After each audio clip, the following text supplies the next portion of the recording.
पृथ्वीराज चौहान की कहानी। पृथ्वीराज चौहान भारत के महान राजपूत वीरों में से एक थे।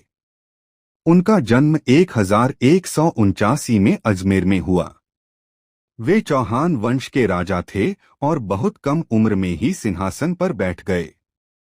बचपन से ही वे साहसी, निडर और युद्धकला में निपुण थे। पृथ्वीराज चौहान को शब्दभेदी बाण विद्या में महारत हासिल थी। वे केवल आवाज सुनकर भी लक्ष्य भेद सकते थे। वे न्यायप्रिय राजा थे और अपनी प्रजा की रक्षा को सबसे बड़ा धर्म मानते थे।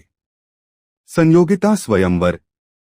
कन्नौज के राजा जयचंद की पुत्री संयोगिता पृथ्वीराज से प्रेम करती थीं। जयचंद इसके विरोधी थे और उन्होंने स्वयंवर में पृथ्वीराज का अपमान करने के लिए उनकी मूर्ति द्वारपाल के रूप में लगवाई। लेकिन संयोगिता ने उसी मूर्ति को वरमाला पहनाई और पृथ्वीराज उन्हें लेकर अजमेर चले गए। यह घटना राजपूत इतिहास की सबसे प्रसिद्ध प्रेम कथाओं में से एक है।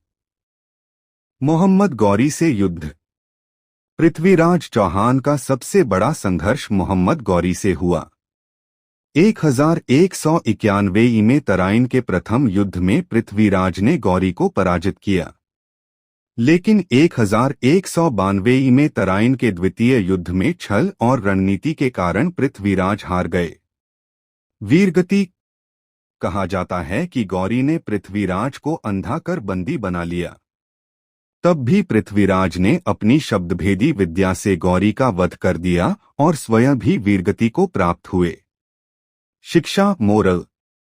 वीरता के साथ साथ सही समय पर निर्णय लेना भी उतना ही आवश्यक होता है। देश और स्वाभिमान की रक्षा सर्वोपरि है।